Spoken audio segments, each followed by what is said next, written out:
welcome to VADA Live. I'm your host, Dan Carrigan. This segment is part of a special series on AI in the dealership space. What it is, how it works, how it's reshaping operations. Well, joining me today, we have an AI expert. It's Diana Lee, who is co-founder and CEO of Constellation. So her New York-based company helps dealers create everything from, oh my gosh, compliant, hyper-targeted marketing, content using AI, just really streamlining workflows. Diana's reducing turnaround, amazing things that you and the team are doing at Constellation. And welcome to VADA Live. Thank you so much, Dan, for having me. Appreciate you taking time, Diana, and just ready to jump in because we'd love to hear as a baseline.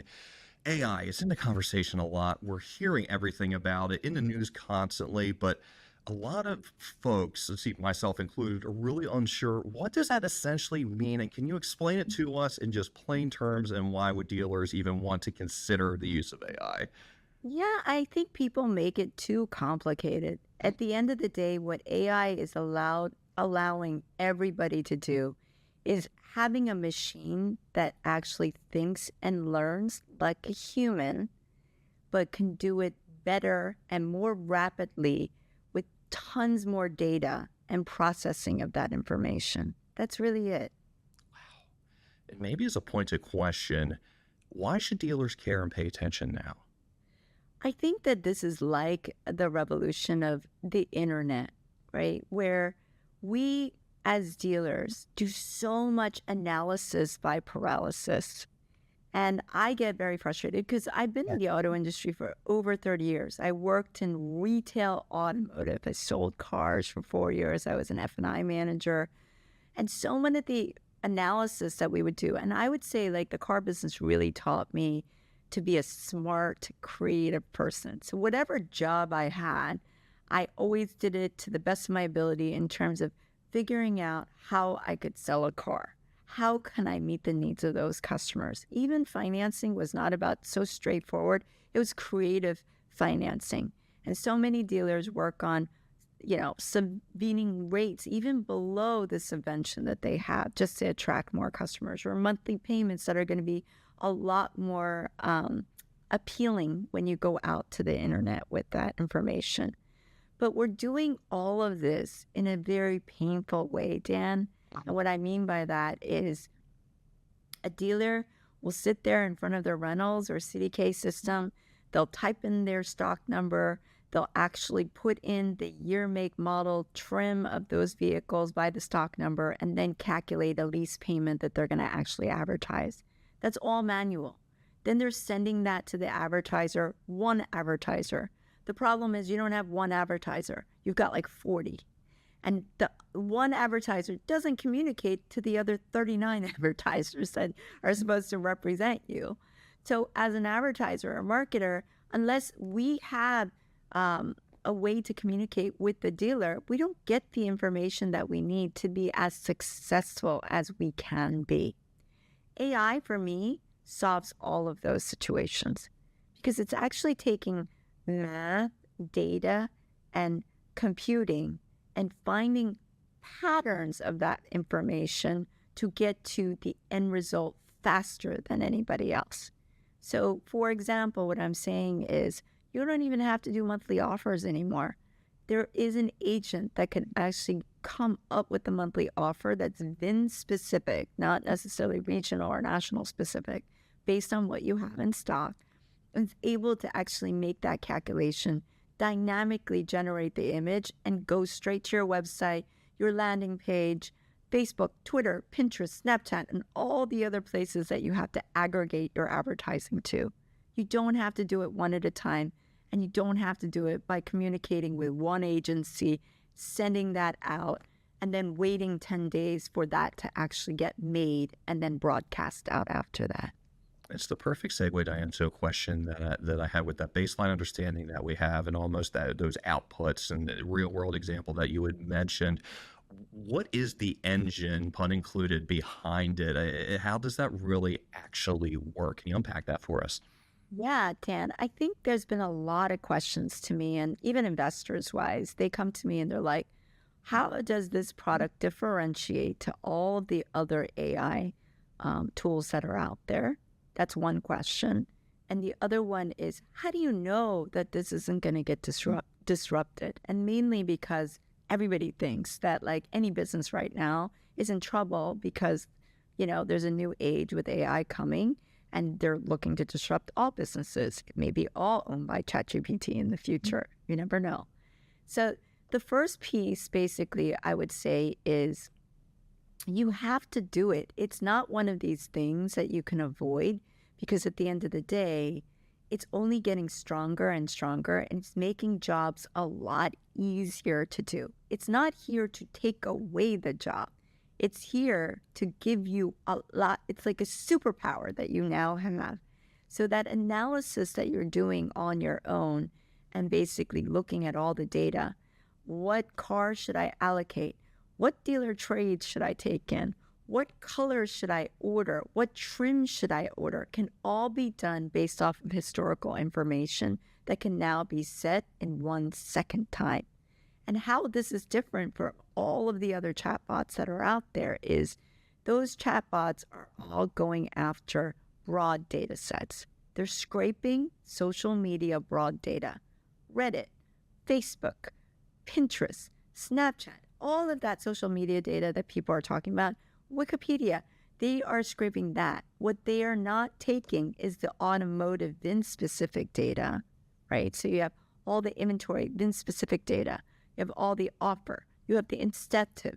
You have the payment. You have the disclosure by every state.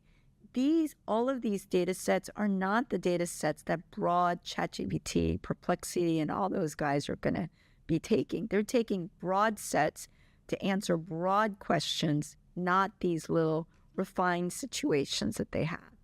And so that's what differentiates us is we're in the automotive industry. We're here to win it. And in order to win it, you have to understand the data sets that we're dealing with based on allocation, sales, inventory, pricing, color,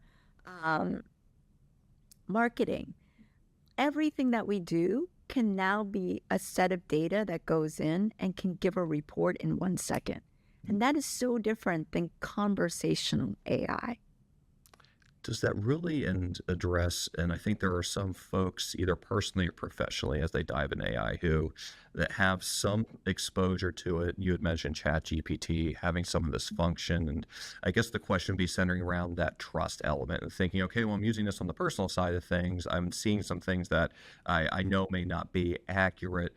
Now I'm considering thinking about this within my business of a various size. Is the intent there just good data in, good data out? How can dealers start thinking and processing through that trust element who may have seen some things and said, hey, listen, I haven't seen totally accurate information from some of the user, personal things you have seen and experienced in AI thus far? Yeah, Dan. So the future of all of this, which we basically predicted about 2 years ago, is that every company will have their own chatbot clean room. I'm going to make sure that everybody understands that piece because it's very confusing. You never want to open up ChatGPT and put in your DMS data because once you do that, they're going to use your DMS data, ChatGPT, and they'll start training their models against that data. Okay. So when you have, PAI data or information that is information that's really about you and the customization of your clients, the last thing you want to do is basically allow the public to be able to train that data. So that is a no, right? And even with every employee I have right now a system that they are allowed to use ChatGPT for personally, but you can't take ChatGPT and start sticking data sets in there to make it easier for you because that would be horrific because that data would go back out to the public in the future. That's trained models that's going to actually use your data to train with. What we're doing is we're building a clean room. So every dealership, think of it, whether it's a dealer or it's any brand in United States, will have their own chatbot, which is an enterprise chatbot that's just built for you. It has all of your data sets in it, and it becomes like a Wikipedia for you. And what I mean by that is when you have new employees, you don't have to train them all at the same time. Now they have your own Wikipedia of your dealership with all the information intact. It's got your CRM data, you got your DMS data, you have all the marketing data. You don't have to ask your agency of record to even give you a marketing report because it's connected to your GA4 and can answer any questions such as, how much marketing spend do I need to make next month to conquest 5% in my local market area? And it will tell you, and I'll even tell you the zip codes that you can actually conquest from. It has all that information because it has your data, but it also has the competitive sets of all inventory data across the US, offer and pricing data that comes from the manufacturers, and it's public because it's all on public websites, and pricing, which is also public data. It aggregates it all and now can answer those questions by connecting it into your clean room, your own chatbot, and now it can answer any questions that are local to you to steal market share. Is that unique in the AI space, especially being able to concentrate in automotive? I think it's super unique. And I have talked to everybody. Like literally, I demo, people that are way smarter than I am. I mean, even investor communities, and they've seen everything out there. And, in their mind, think about it for them. Why would I invest in something that's going to be disrupted, 3 months from now, 6 months from now, 8 months from now? So you've got to give them a reason to believe that there's no disruption in something like this. And the only reason is because you own all the data sets that actually informs the decisions out there to answer those questions for those dealers.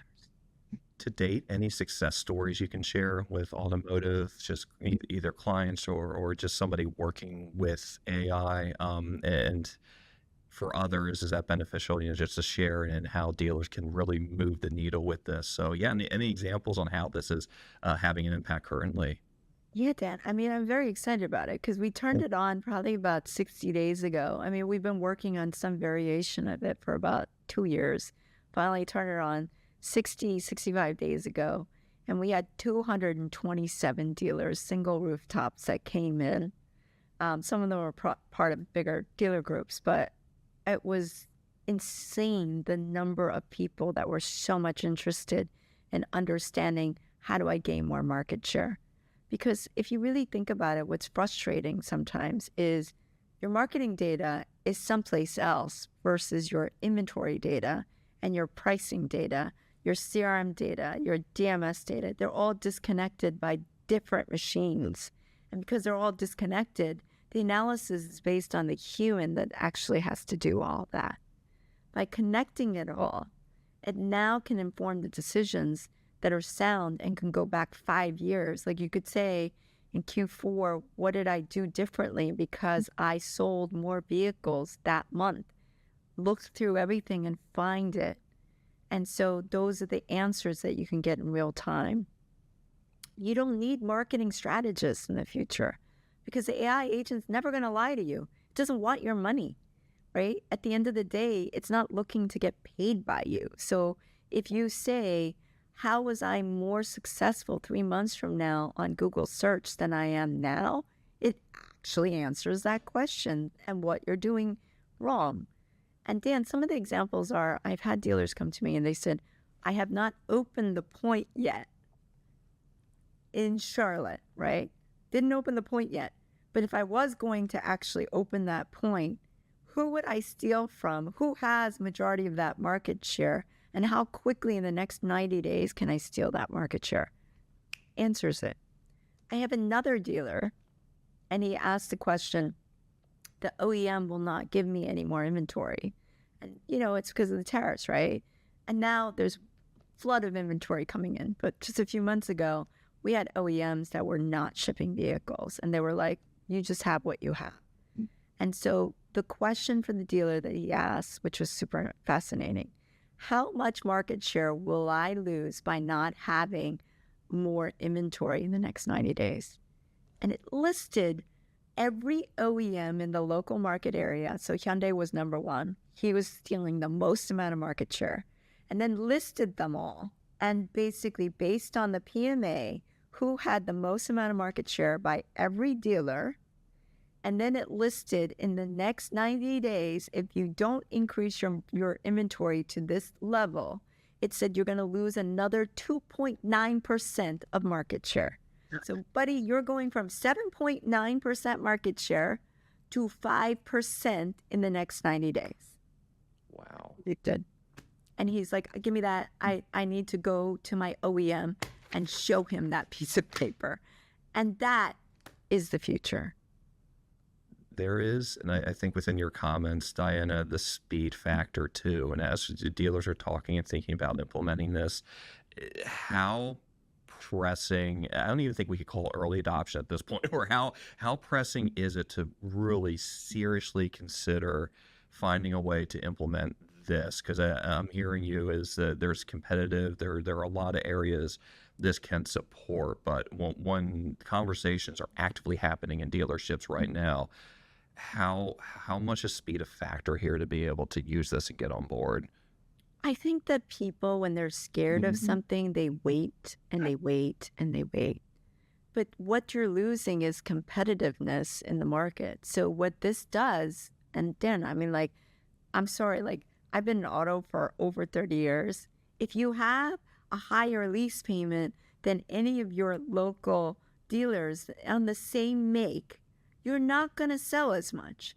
But this basically grabs all that information and it tells you your lease price against 5 miles from there.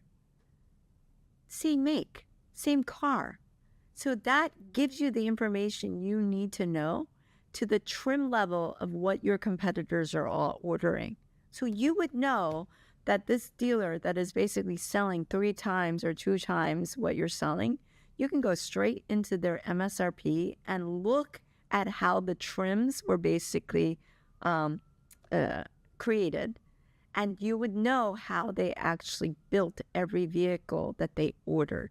Now, some of those orders are just because the manufacturer forces you to take those vehicles, but we all know that there's some choice on some of the ordering processes, and I literally hate when we have dealers that say, I can't lose my GSM because if he leaves me, I don't have the ordering system that he knows. I'm like, you're not using any data to even know that the white car that you order was going to sell faster than the blue car. You're doing it based off of humans basically saying, I should order that trim and order that color. But is that really true? Why don't you validate that information? And you should never be dependent on 1 or 2 people in your dealership. I think this is type of data that should free the experiences of everybody so you know what you're doing and gives you a competitive edge on what you're ordering, what you're marketing, how you're selling. And the AI is not going to basically lie to you because you're not paying the AI to actually do the marketing for you. Anything as dealers evaluate this, they should look out for, watch out for when they're evaluating AI-powered platforms. And we talked about data a lot. I mentioned good data in, good data out. Is there anything dealers should have their eye on? And when there is an AI platform, are there any data sets they should really be kind of have their eye toward? I think that anybody that does anything in AI have to make sure that it is going to be their own proprietary data set. Like, that's one thing that I've always told all of my dealer. This is your data set. I'm not taking it and sharing it with everybody else, because that to me would really destroy the trust between, the vendor and the dealer. So to me, owning your own data is king. And data itself is the most expensive thing that you have. So by sharing all that for free is the piece that I would always tell any dealer, don't do that. If dealers are still reticent with AI, what's your message to them? The elevator speech.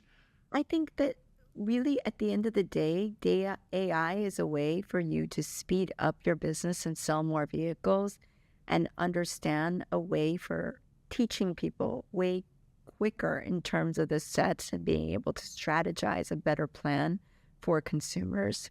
And that is the wave of the future. And the areas that we had mentioned and we talked through, Diana, that this is having impact, of course, the marketing, supply chain. I know you mentioned F&I background. Is it all the above? What areas can this really help dealers in operationally? So this is what's really exciting for me. At Constellation, we have all the data sets for all the inventory, all the prices, all of the incentives across US. So 6.4 million VINs that go up and down every single day, 250 million VINs that go back 5 years. And that's based on even the endemics that's actually out there. So by aggregating all that, I have that set. When I lock it in with your set of data that you're giving, right, and I build a clean room that's dedicated to one dealer and they have that information, now the world is your oyster. You hook it on to GA4, which is your Google Analytics, and now you can ask it, how much search do I need to buy in order to saturate 80% of my market share and go up 16%? It will tell you the truth. You don't have to ask your marketing team, or you don't have to ask your vendor. Because think about it. A vendor always wants you to spend more money. But is it true that you really need to? This is the piece that I love. Because to me, we all sit there and we wonder whether we can trust our vendor, we can trust our marketer. And to be honest, most marketers have way too many accounts. So it's so subjective and personalized to the one marketer that you have running for you. But at the end of the day, if that person leaves, you lost it all because that one person had it all up here. What your likes, what your dislikes, what your data analytics were. And it really requires too much time and too much manpower in order to analyze all that. And how are they going to do it if there's 1,000 more clients? How is that possible?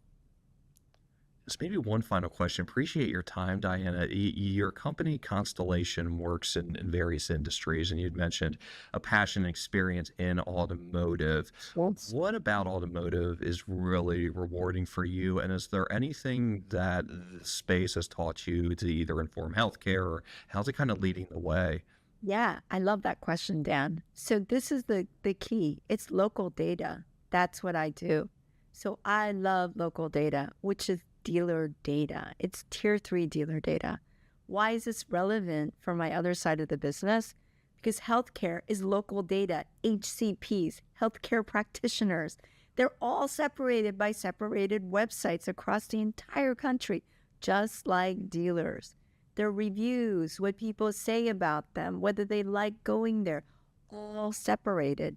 So that is what interests me, is the information at the local level, because that's the information that informs the decisions to any business owner that operates in the local space. Does that make sense? It absolutely does. And I think we say in both industries that that is local, and it's trying to find ways that, you think about data and sets as things as big and massive, but at the end of the day, it needs to both be informed locally because that sale's happening locally. So absolutely. And because with auto, you don't know what's in stock and what's not next day. So even from an OEM perspective, after they release the car to you, they have lost all tracking until you RDR that vehicle. The minute you RDR, that's when they actually record it as a sale. But let's be honest, Dan, there is so many OEMs in the past, and I'm sure currently even now, that make you punch a car, whether it's sold or not, because they want to beat the other OEM. So you start wondering what piece of data is real and what piece isn't. If you don't aggregate it at the local level, like what we're doing, you don't really know what the truth is in terms of what everybody has. But how do you compete? Because as a little kid, when I joined auto, when I was 18 years old, I was taught the only way you can sell a car is if you understand inventory.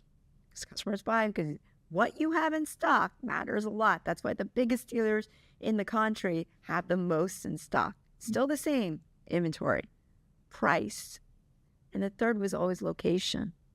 Location matters less now because people are shipping vehicles.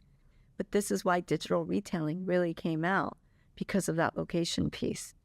But look at even so many dealer groups, they're aggregating all of their inventory data to go into one website to appear as if they have so many more cars. And so when we aggregate the data, we realize, okay, they don't really have those vehicles. It's assigned to another dealership, but they're aggregating it to make it look a lot bigger. This is what dealers do. And how do you win unless you can also compete with all the inventory data that's out there? And you need to understand that information. Well, thank you for joining us for this segment. It's part of a special VADA Live series on AI in the dealership space. A huge thank you to Diana Lee, who's co-founder and CEO of Constellation. Thank you, Diana, for sharing your insights. And I'm Dan Carrigan. We will see you next time. Thank you so much, Dan. Yeah.